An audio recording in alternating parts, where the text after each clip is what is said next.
Shalom, shalom bien-aimés, soyez bénis, soyez bénis. Que la grâce du Seigneur Jésus demeure encore sur vous. C'est votre sœur, la servante de Dieu, Persévérance Epsiba du ministère Cri des Sentinelles. Je bénis encore le nom du Seigneur pour cette opportunité. Je prie même que le Saint-Esprit prenne encore le contrôle au nom de Jésus-Christ de Nazareth. Que les paroles du Seigneur soient du feu dans ma bouche au nom de Jésus. Amen. Bien-aimé, je fais cette petite vidéo. Je n'étais pas prête. Voilà, j'étais dans mon petit coin en train de méditer, tout et tout. Mais après ma méditation, tout et tout, j'ai eu à cœur de faire cette vidéo. Je voulais parler un peu, parler un peu de certaines choses. Parce que très tôt ce matin, j'ai appris la mort d'un homme de Dieu un Nigérien qui tournait les films chrétiens. C'est un homme que je ne connais pas. Je n'ai jamais parlé avec lui. Mais ça fait quand même pas mal d'années que je vois ces films sur le YouTube qui sont très édifiants, qui sont très salutés, qui est aussi dans le dépouillement. Et quand j'ai appris la mort de ce monsieur, il y a beaucoup de choses qui me sont passées dans la tête. Mais où je peux parler que ça m'a amené à réfléchir comment est-ce que la vie de l'homme est tellement fragile. Et comme la parole de Dieu nous dit, la vie de l'homme est comme une fleur. Alléluia, comme une fleur. Quand le vent passe sur cette fleur se dissipe, elle n'est plus. Comment est-ce que tu peux voir une personne remplie de vie, remplie de joie et quelques jours après, tu apprends la mort de cette personne. Bon, comme je dis, cet homme, je n'ai jamais parlé avec lui, je ne le connais pas. Je ne sais pas s'il était malade. Mais je ne vais pas seulement m'attarder sur lui. Mais cela encore m'amène à réfléchir, bien aimé. Comment est-ce que d'un moment à l'autre, la vie d'une personne peut changer? Comment est-ce que l'histoire d'une personne peut changer? Dans le sens où, bien aimé, nous qui sommes les chrétiens, est-ce que nous avons cette pensée-là en tête? C'est vrai que nous parlons du Seigneur, nous servons le Seigneur, nous voulons marcher, mais nous marchons avec le Seigneur, nous confessons le nom de Jésus. Mais est-ce que nous avons en tête que d'un moment à l'autre, le Seigneur peut nous rappeler à lui? Parce que la Bible nous dit, bien aimé, il est réservé à un homme de mourir une fois, après quoi vient le jugement. Et nous, en tant que chrétiens, en principe, ce que nous devons avoir dans la tête est que nous sommes étrangers et voyageurs sur cette terre. Et à cause du fait que nous sommes étrangers et voyageurs, notre manière de vivre, notre manière de marcher, notre manière de faire les choses devait être différente.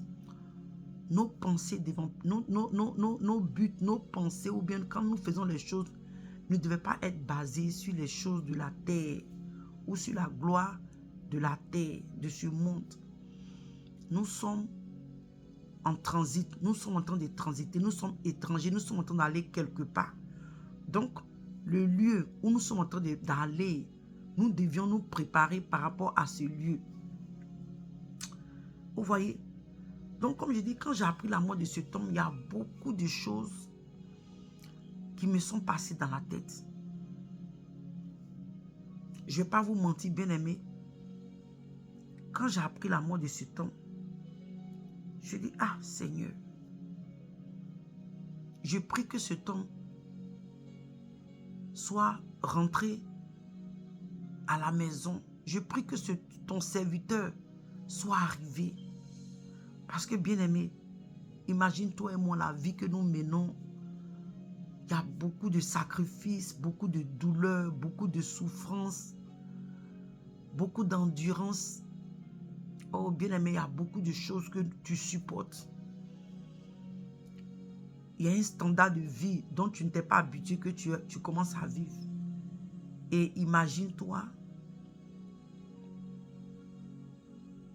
il y a l'humiliation, le rejet, la souffrance, les difficultés, des sacrifices énormes. Et arrivé à la porte du paradis, tu es rejeté à la porte juste à cause d'un péché. Je ne sais pas si quelqu'un me comprend. Juste à cause d'un seul péché. Parce que le livre de Jacques nous dit que celui qui pêche contre une seule loi est coupable de tout.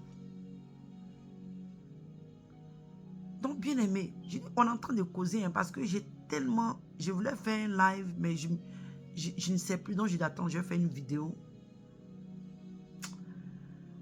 Parce que, bien aimé, il y a tellement de choses qui me passent dans la tête. Vraiment, je prie que tu es en train de comprendre où je suis en train d'aller. Parce qu'il y a tellement de choses qui me passent dans la tête, donc je vais aller étape à étape.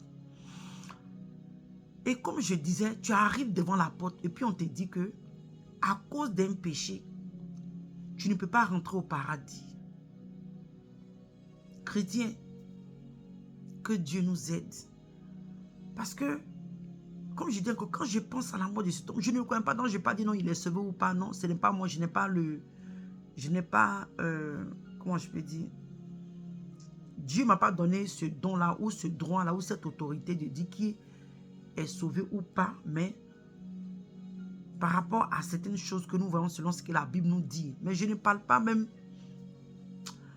du salut de cet homme, non, parce que moi, personnellement, à le voir physiquement, sa manière de faire dans les films, je pourrais dire que cet homme est sauvé. Mais je ne vais pas trop m'attarder dessus. Je veux emmener ça à la maison, comme on le dit souvent, toi et moi bien-aimés.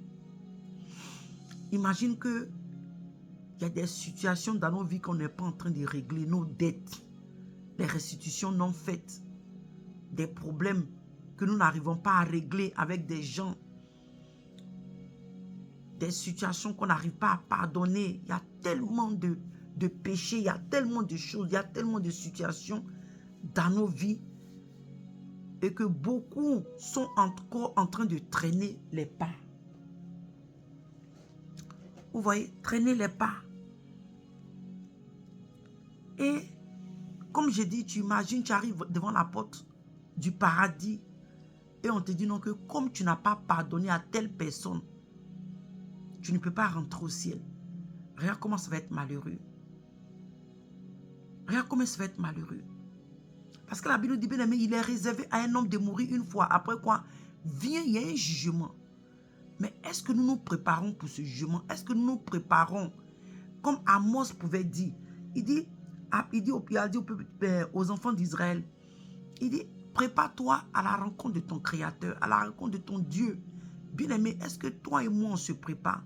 Est-ce que cette marche, cette vie que nous sommes en train de vivre, est-ce que nous sommes en train de réellement nous préparer? Parce que, bien-aimé, quand je pense à la mort de cet homme, j'ai dit, Seigneur, je ne vais pas vous mentir, bien-aimé, j'ai commencé à penser à moi-même. J'ai dit, ah Seigneur, quand ce jour arrivera, je prie que je sois prête. Bien-aimé, soyons... Je ne sais pas si quelqu'un est en train de... Je ne sais pas si tu comprends un peu ce que je veux te dire. Je ne te dis pas, je ne fais pas cela pour mettre la peur dans ton cœur. Au contraire, je fais cette vidéo pour réveiller un peu notre conscience. Pour nous dire que, bien-aimé, nous sommes étrangers et voyageurs sur cette terre. Nous sommes en train de transiter. Nous sommes en train d'aller quelque part. Nous sommes en train d'aller dans un royaume. Dans ce royaume, il y a un standard, il y a une manière de vivre. Il y a une manière, il y a une conduite. Mais bien aimé, nous tous, nous sommes en train de lutter sur ce chemin. Nous sommes en train de lutter. Donc, dans cette transition, il y a beaucoup qui ont été, comment je vais dire, qui ont été éliminés. Voilà. Il y a plusieurs qui ont été éliminés.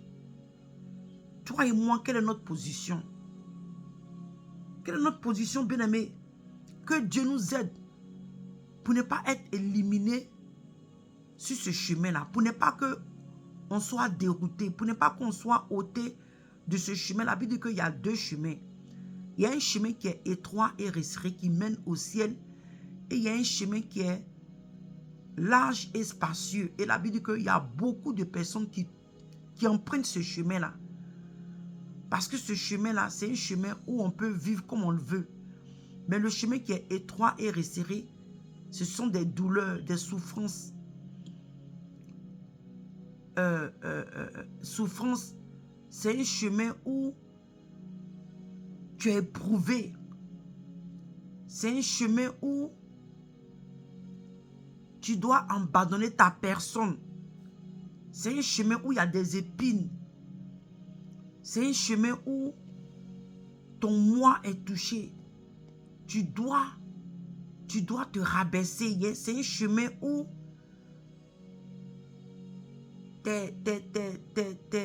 ta satisfaction, comment je peux dire, tes désirs personnels ou bien tes envies ou tes désirs ne sont plus primordiaux, mais c'est au contraire, c'est faire la volonté de Dieu qui est primordiale sur ce chemin. Voilà, tes intérêts, le mot que j'ai, tes intérêts personnels ne sont plus primordiaux, bien aimé. Le chemin qui est étroit et resserré. Bien aimé, que Dieu nous aide. Que Dieu nous aide, chrétiens. Que Dieu nous aide. Que le Seigneur nous aide. Parce que, bien aimé, la mort peut prendre d'un moment à l'autre. La mort peut prendre... C'est que chacun, personne n'est exemple de la mort. Bien aimé, nous tous, tant que l'église n'est pas encore enlevée, tout le monde, tout être humain doit passer par là. Mais la question encore qui demeure, quand ce jour arrivera, est-ce que toi et moi, nous serons prêts? Serions-nous prêts? Ou serions-nous prêts, bien-aimés? Regarde cet homme qui était rempli de vie. Quand tu le vois tourner ses films, tu sens que c'est vraiment un homme qui a l'amour de Dieu. Bien-aimé, c'est vrai, tu as dit, ah, c'est vraiment de Dieu. C'est un film, oui. En réalité, c'est un serviteur de Dieu. En réalité, il était un pasteur. Mais je dis que je ne vais pas trop m'appuyer sur sa vie. Je vais emmener ça sur toi et moi. Bien-aimé, réfléchis un peu. Est-ce que toi et moi, est-ce que tu te prépares, bien-aimé? Est-ce que tu es en train de laver ta robe? Est-ce que tu es en train de travailler sur ton salut avec crainte et tremblement? Ou bien nous avons encore les regards? Bien-aimé, c'est nous tous. Je dis que moi, l'amour de ce temps m'a amené à réfléchir à moi-même. Je dis, Seigneur, accorde-moi la grâce d'être prête. Quand ce jour va arriver, bien-aimé, quand le Seigneur va te dire, ton temps est arrivé, tu es arrivé à ton terminus, c'est le temps de descendre de ce train, de ce bus. Mais est-ce que où tu vas descendre, est-ce que c'est là?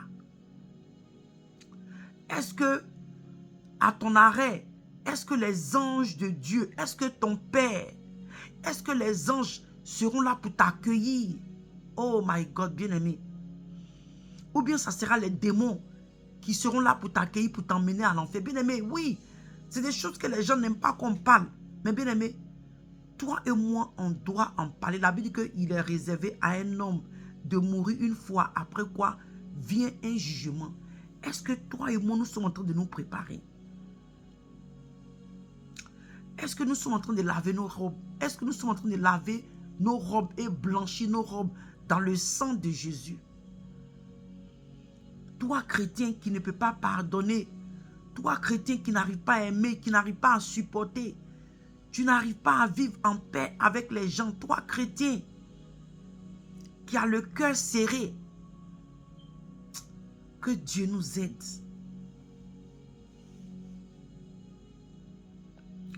Chrétien, que Dieu nous aide. Parce que à chaque fois que j'entends la mort, je dis, oh Seigneur, oui, bien-aimé. C'est pas que j'ai peur. Mais bien-aimé, Parce que la Bible dit quoi? Que c'est par la foi. Même pour être sauvé, on doit avoir la foi. Mais toi-même, je dis, examinons-nous. Parce que ce n'est pas de l'amusement. Hein. Ce n'est pas de l'amusement. Cette histoire de paradis, les gens pensent que tu vas vivre comme tu veux. Puis on vient écrire, repose en paix, puis tu rentres au ciel. Non, hein. Toi et moi, on a encore le temps. Quand nous sommes vivants là, on a encore le temps de nous vérifier, d'examiner nos robes. On a encore l'opportunité de changer des caractères négatifs en nous. On a encore le temps d'être transformé dans la volonté de Dieu. On a encore le temps de changer de manière de vivre, notre caractère, notre manière de parler. Oui, on a encore le temps. Parce que ce n'est pas après la mort. Après la mort, il n'y a pas de repentance. Toi et moi, on a encore l'opportunité de nous repentir des mauvaises œuvres, des mauvaises manières de vivre. Bien-aimé.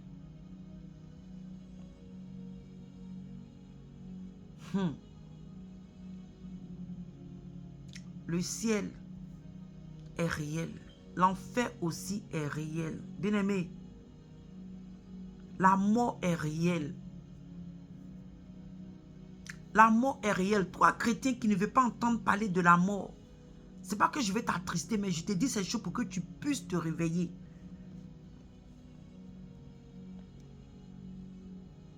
Tu puisses te réveiller.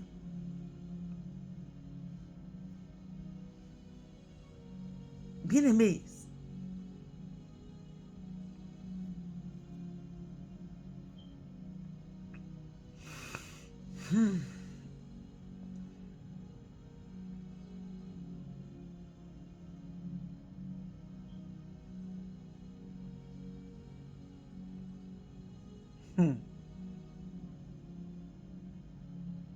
La Bible dans le livre d'Ecclésiaste, il dit,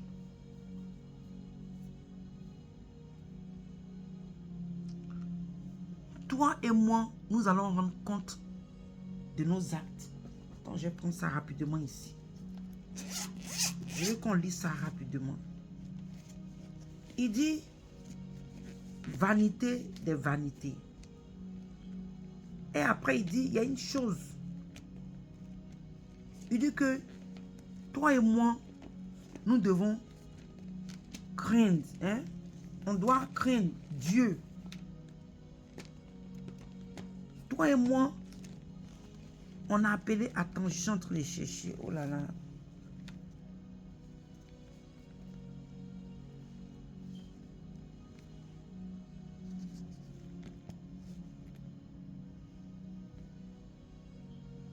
Donnez-moi une minute, bien aimé. J'ai dit que je n'étais pas prête pour cette vidéo, mais je voulais. En fait, si c'était un live, on allait dire qu'on va causer un peu.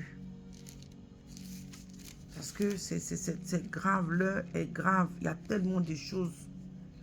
Il dit, Ecclésiaste 12, il dit, écoutons la fin du discours. Il dit, crains Dieu et observe ses commandements. Il dit, c'est là ce que doit faire tout homme, car Dieu amènera toute œuvre en jugement au sujet de tout ce qui est caché, soit bien ou mal. Et si tu vois, il y a un passage encore ici dit, dans le livre de même Ecclésiaste 12, à partir du verset 1 ici, il dit, jeune homme, réjouis-toi dans ta jeunesse, livre ton cœur à la joie pendant les jours de ta jeunesse, marche dans les voies de ton cœur et selon les regards de tes yeux. Mais sache que pour tout cela, Dieu t'appellera en jugement. Bien-aimé, moi ce passage-là, je ne le limite pas seulement à la jeunesse. Je le mets aussi, vous savez qu'en tant que chrétien, en tant qu'église, cette parole nous appelle à vivre selon les désirs de nos cœurs, selon les convoitises de nos yeux, comme on veut. Mais il dit, n'oublie pas que la vie que tu es en train de mener là, tu vas rendre compte à Dieu un jour. Donc j'ai envie de dire chrétien, c'est pas quand je parle ça, tu dis chrétien. Dis-toi que la vie que tu es en train de mener, un jour, nous allons rendre compte à Dieu. C'est ce qu'il a dit. Il dit, car Dieu amènera toute œuvre en jugement au sujet de tout ce qui est caché, bien ou mal. Bien-aimé, la fin des temps sont arrivés. La fin des temps est arrivée, excusez-moi. La fin des temps est arrivée. Désolé si ma vidéo est un peu bizarre. Mais en fait, comme je dis, il y a tellement de choses. Comme je n'étais pas prête à faire le live ou la vidéo, vraiment, j'espère que ce que je viens de partager avec vous va réveiller quelqu'un. Parce que la Bible dit que le jour du Seigneur sera comme le jour d'un voleur. Dieu ne va pas nous prévenir. La mort ne te prévient pas. Quand le Seigneur t'appelle à lui, il ne te prévient pas, bien-aimé. Quand j'imagine, quand je pense à cet homme, je dis c'est fini. On ne va plus le voir. Bien-aimé, est-ce que tu sais que quand tu meurs, tu n'es plus de ce monde, tu ne vas plus retourner. Tu ne vas plus revenir. Si la mort te prend, tu es mort, c'est fini. Tu ne reviendras plus. Mais bien-aimé, encore je pose la question. Est-ce que toi et moi, on se prépare pour ce voyage de non-retour? Ce voyage de non-retour. Ce voyage, comme la parole de Dieu pouvait nous dire, hein, dans le livre d'Amos, il dit, est-ce que toi et moi, on se prépare à la rencontre de notre Créateur? Bien-aimé, je vais m'arrêter ici. Que Dieu nous aide.